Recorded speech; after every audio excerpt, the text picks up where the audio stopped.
ایوب خان کی حکومت ختم ہوئی اور ذوالفقار بھٹو وزیر اعظم بنے، اور پنڈی میں اس وقت وزیر اعظم ہاؤس ہوتا تھا، وہاں شیعہ عوام نے 10,000 سے زیادہ لوگ وہاں جمع ہوئے اس وقت، اور سید محمد دہلوی کے بعد جسٹس جمیل رضوی وہ لیڈ کر رہے تھے اس ایجیٹیشن کو، اور ان کی قیادت میں ایک کفن پوش جلوس نکلا، 72 افراد آگے تھے، کربلا کے نام پر کربلائی نکلے، کفن پہن کر میدان میں آئے، اس کے پیچھے 10,000 کی عوامی قوت تھی، اور دھرنا ہوا، احتجاج ہوا، ایجیٹیشن ہوئی، اور ایک لمبی چوڑی جدوجہد کے بعد پہلی دفعہ ذوالفقار علی بھٹو نے یہ تسلیم کیا کہ شیعوں کا مطالبہ درست ہے، اور تحریری معاہدہ ہوا۔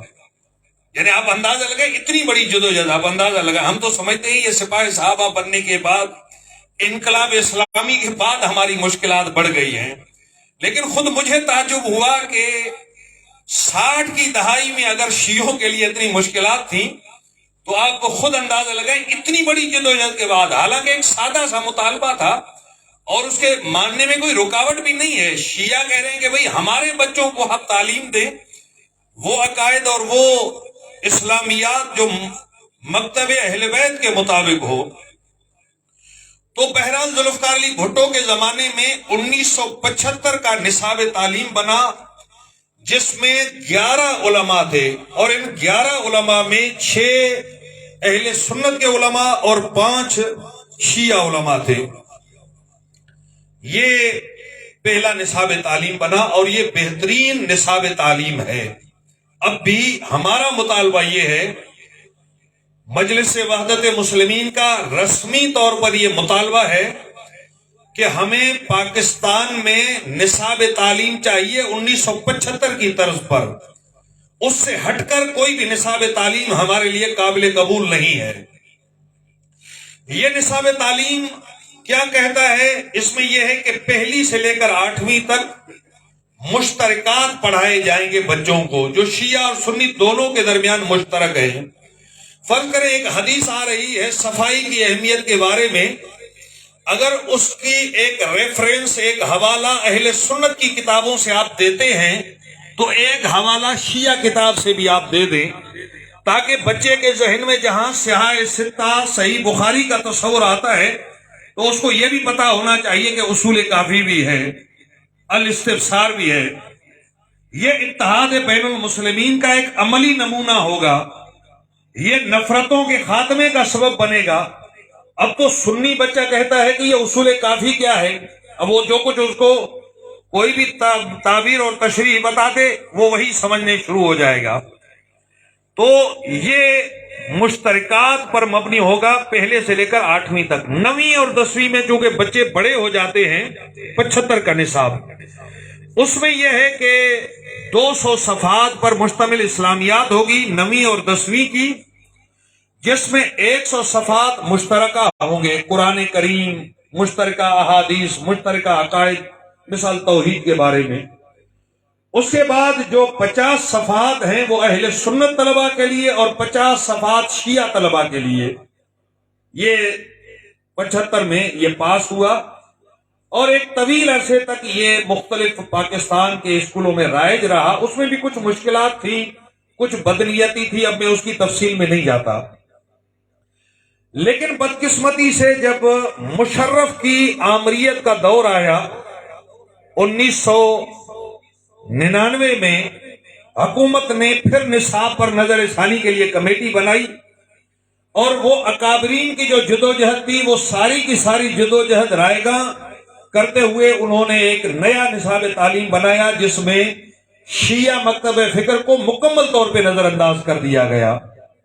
اور اس سب میں جو دردناک بات ہے، افسوسناک بات ہے، وہ شیعہ لیڈرشپ، شیعہ علماء، شیعہ ذمہ داران، شیعہ اکابرین، جس کے اوپر شیعت کی قیادت کی ذمہ داری تھی، سربراہی کی ذمہ داری تھی، معاملات کو دیکھنے کی ذمہ داری تھی، وہ اس معاملے کی حساسیت کو بروقت نہ سمجھ سکے۔ وہ جس کے لیے آپ نے کفن پوش جلوس پہنے تھے، جس کے لیے اکابرین نے اتنی جدوجہد کی تھی، وہ بڑی آسانی سے وہ برباد ہو گئی، آپ کی محنت ساری غارت ہو گئی۔ اس وقت کسی نے کوئی آواز نہیں اٹھائی. فقط گلگت بلتستان میں ایک جید عالم دین علامہ سید ضیاء الدین رضوی وہ چیختے رہے, وہ احتجاج کرتے رہے, لیکن اس پہ شدت پسندی کا ٹھپا لگا کر بلاخر اس کو اذیتیں دی, تکلیفیں دی, اور وہ نصاب کے لیے جدوجہد کرتے ہوئے شہید ہو گئے رضوان اللہ علیہ, علامہ سید ضیاء الدین رضوی. اب جو اس وقت مسئلہ ہے میں اس کی طرف آتا ہوں, اور وہ مسئلہ نصاب تعلیم کا. جب عمران خان کی حکومت آئی تو انہوں نے کہا کہ ایک قوم اور ایک نصاب, یہ ان کا نعرہ تھا. اس کا جو نعرہ تھا وہ یہ تھا کہ پاکستان میں قوم تو ایک ہے, پاکستانی قوم, لیکن یہاں طرز تعلیم تین ہیں, تین الگ انداز سے یہاں پڑھائے جاتے ہیں نصاب تعلیم, اور تینوں کا رخ الگ ہے, تینوں کا قبلہ الگ ہے. ایک نصاب تعلیم ہے جو سرکاری اسکولوں میں پڑھایا جاتا ہے, عربی اردو میڈیم پڑھایا جاتا ہے. دوسرا نصاب تعلیم ہے جو انگریزی اسکولوں میں پڑھایا جاتا ہے, انگلش میڈیم اسکولوں میں, ان کا رخ کوئی اور ہے. اور تیسرا نصاب تعلیم ہے جو دینی مدارس میں پڑھایا جاتا ہے, اس کا قبلہ کوئی اور ہے. یہ تین الگ الگ. تو جب نصاب الگ ہے تو پروڈکٹ بھی اس کی الگ ہے. انہوں نے کہا کہ ان تینوں کو ملا کے ایک نصاب قریب قریب بنانا چاہیے. یہ بنیادی انہوں نے فکر دی. تو اس میں جو آفت ہم پہ پڑی وہ نصاب تعلیم میں وہی اسلامیات کا مسئلہ سر فہرست تھا. اچھا, اتنے عرصے میں ایک اور مسئلہ بھی ہوا اس ملک کے اندر, کیونکہ پاکستان کی قومی اسمبلی میں یہ بدقسمتی ہے کہ قانون ساز اسمبلی میں شیعہ نمائندگی نہیں ہے. وہ جو شیعہ ہے پیپل پارٹی کا, وہ پیپل پارٹی کی جنگ لڑتا ہے, شیعت کی جنگ نہیں لڑتا. وہ جو شیعہ ہے نون لیگ کا, وہ نواز شریف کی جنگ لڑتا ہے, وہ شیعت کی جنگ نہیں لڑتا. تو اس کا نتیجہ یہ ہوتا ہے کہ ہر وہ قانون جو شیعت کے خلاف ہو وہ بڑی آسانی سے بن جاتا ہے.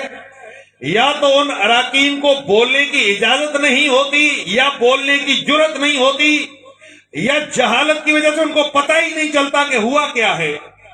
آپ پچھلے 1-2 سال کی مثالیں دیکھیں تو آپ کو بڑی دردناک کہانی نظر آئے گی. یہ جو پنجاب کے اندر اسمبلی سے بل پاس ہوا, بہت بڑا واویلا ہوا, اس میں شیعہ اراکین نے بھی اس کو ووٹ دیا. اور بعد میں جب ان سے بات ہوئی انہوں نے کہا ہم نے تو وہ بل پڑھا ہی نہیں تھا. وہ ایسے ہی دوستی میں سب نے کہا بھائی بل ہے اسلام کے بارے میں, ہم نے بھی کہا ٹھیک ہے. سب نے ہاتھ اٹھائے تو ہم نے بھی اٹھا دیے. تو اس طرح کے اراکین اسمبلی وہاں بیٹھتے ہیں. تو اس مرحلے پر یہ جو ایک بڑا دردناک مسئلہ یہ ہوا کہ درود میں تبدیلی کی. ایک اسمبلی کے رکن نے, ایک ایم این اے اٹھ کے کہنے لگا کہ بھائی ختم نبوت پہ حملہ ہو رہا ہے, قادیانی اسلام پر حملہ آور ہیں, سید الانبیاء کی ختم نبوت پر اٹیک ہو رہا ہے, ہم غیرت مند مسلمان ہیں, ہم اس کا راستہ روکیں گے. بڑی جذباتی تقریر کی اس نے. وہ سارے مسلمان تھے, سب نے کہا بات تو بڑی اچھی کی ہے. اتنے میں وہ ملا نے ایک عبارت پڑھ لی کہ بھائی آج کے بعد جب بھی حضور کا اسم گرامی آئے گا تو لکھا جائے گا حضرت محمد رسول اللہ خاتم النبیین صلی اللہ علیہ وآلہ وصحبہ وسلم. سب نے ہاتھ اٹھا کے دیے, بالکل ٹھیک ہے, یہ تو بالکل صحیح بات ہے. وہ بات تو ہو رہی تھی ختم نبوت کی, اصل میں وہ اصحاب ہی آ گیا درود میں, وہ تو پتہ ہی نہیں چلا. وہ شیعہ اراکین کو بھی اندازہ نہیں ہوا کہ یہ بل کیا پاس ہوا ہے, کیونکہ تقریر تو ہوئی ختم نبوت پہ کہ قادیانی حملہ آور ہیں, لیکن اصل جو وہاں کارنامہ اس ملا نے انجام دیا وہ یہ کہ 14 صدیوں سے جو درود رائج تھا آل رسول پر, اس میں اصحاب کو شامل کر دیا, درود ہی بدل دیا.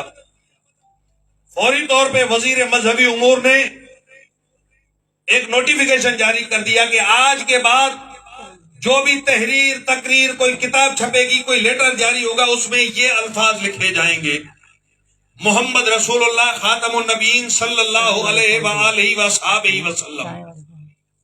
اب ہم شیعہ حیران ہو گئے, ابھی کیا کہیں, اگر بات کرتے کہیں گے یہ تو دیکھو یہ تو صحابہ کو تو نہیں مانتے, ہم پہلے ہی کہتے تھے.